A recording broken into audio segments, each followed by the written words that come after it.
Hi, everyone. Well, here we are again with another middle of the night video. This week we're talking about the social neuroscience of education, and I've really enjoyed what we're doing this week. I enjoyed doing my Zoom video with my team. We got to know each other a little bit better and really got to learn a lot more about what we were studying this week. So I'm going to jump right in. I always like to begin with the end in mind and talk a little bit about what my goals are before I jump into what we're learning. So this year I've set some teaching goals and some learning goals for myself. I want to continue working on projects that lead towards publication of journal articles that are relating to cultural self-awareness, global competencies, and 21st century educational models in secondary education. I feel like we're still really stuck in the 20th century in many of our school systems. I also want to continue to address inadequacies between our standardization of Common Core expectations as they relate to visible learning in the 21st century classroom model. And that's why I left the university system and began teaching in secondary education. And then the last thing that I'm really working hard on this year is continuing to address discrepancies in my own teaching styles that relate to cultures of learning and visible learning models, while I'm still integrating Wiggins and McTeague's understanding by design, instructional design model, because I'm very much attached to using that. So I'm just kind of trying to tweak that. So everything that I learn that's new, I'm trying to look for how I can relate that to these three top learning goals of mine. So I've kind of used this as my structural model this week, and I'm just looking at the toolkit of the mind, and I'm trying to keep things simple because we had a lot of ground to cover this week in our reading. And when I get things too complicated, I just find that I get myself lost. So I focused on just 5 key specific things that I see with my students and I see that they get confused with. And so I'm going to take these one at a time, and hopefully I can keep them sort of understandable to you. The first thing is we are all chameleons, not just our students, and we all wear a mask. We all just show what we want people to see. And so I typically will start a semester or a school year by presenting students with this poem, which I love very much, by Paul Laurence Dunbar, and we read it together and we have a discussion about it. We wear the mask that grins and lies. It hides our cheeks and shades our eyes. This debt we pay to human guile, with torn and bleeding hearts we smile. And mouth with myriad subtleties, why should the world be overwise? In counting all our tears and sighs, nay, let them only see us while we wear the mask.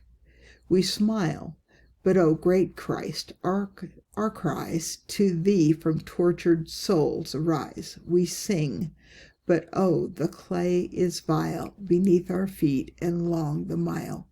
But let the world dream otherwise. We wear the mask. And so we have a serious discussion about what we let everyone else see. And as we were looking at the different principles, and I saw this very poignant, we are social beings and we need to use both sides of our brains, and we need to teach our students about social emotional learning. It just brought this up for me in such a poignant way, because our students have learned to hide who they are and to smile behind their mask. And so I let my students see who I am, and I'm vulnerable to them, but they also know that I am cheering for them even when they're losing, even when they're struggling, and even when they're in the middle of a game and it's pouring down rain like it was last night. And sometimes they think I'm nuts. Sometimes I am nuts, but I am nuts because I'm on their side. So that's when I cheer the loudest, is when they are struggling, because I think that's when they need it most.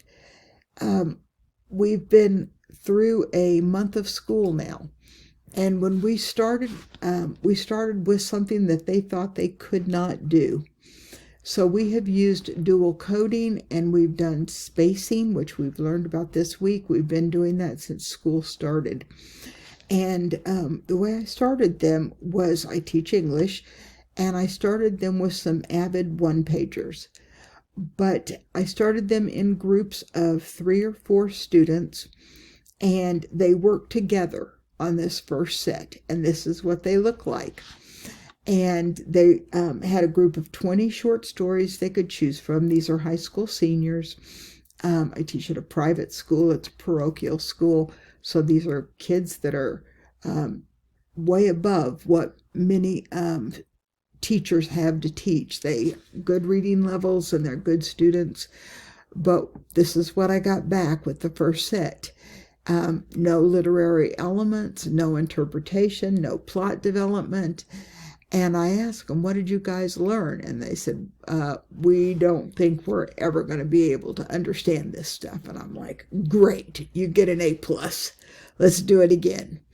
So this first set of stories that they chose to work on, when they started doing these one-pagers, they just couldn't seem to put it all together and get it down. But I just would not let them give up on themselves.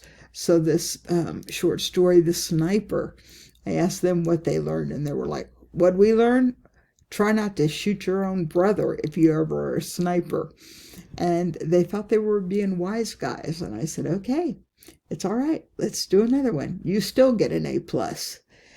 And they'd never met me before, but they're getting to know me now.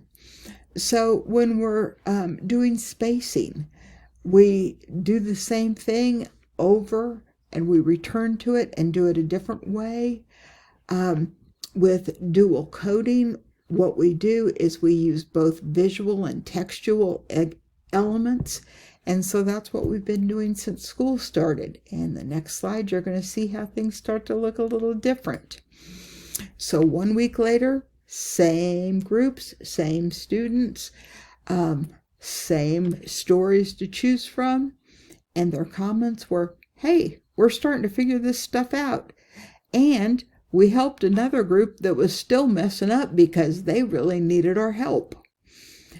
And no kidding, this is the difference in 1 week.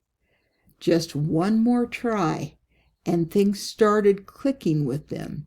And I was so happy for them. They were so happy with themselves. And they're like, now we deserve an A+. And I was like, no, you deserved an A+ last time. You were doing the best you could do, and you were learning. So spacing and dual coding and returning to assignments so that you can re-practice and reconfigure your thinking and let things fall into place really does work, because these were the same students as the week before. Week 3, they were doing this work, and now they had gone from working in groups of 3 to doing one-pagers by themselves. And so this is what they finished with. And as you can see, they have started breaking down the stories into their elements. They're doing plot diagrams. They are coming up with themes, and they are really using all of the literary elements to the best advantage. I was just so happy for them.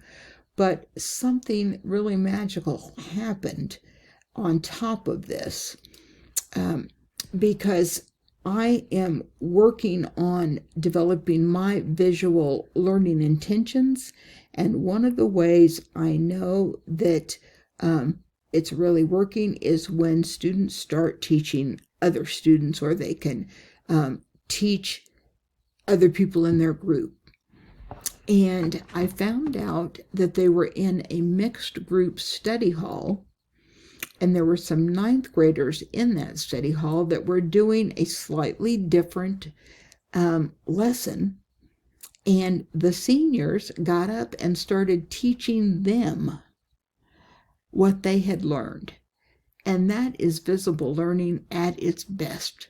So I went out and I bought cake for all of my kids that week. Spent $100 last week on cupcakes for all 6 of my classes. And we just ate cake and celebrated because they had worked so hard and done so well. So we just had a blast. So that's a little bit about what I've been doing and what I've been learning, and we've just been having a ball doing it. These are my references that I used from the articles. A lot of what I did I've been using and drawing on, but I especially appreciated these articles this week that helped me kind of cement it. And I hope you enjoyed this presentation. It's kind of gone a little bit long, so I'm sorry that it did, but I wanted you to see my students' work. And I hope you guys had a great week. Always remember to eat cake and celebrate.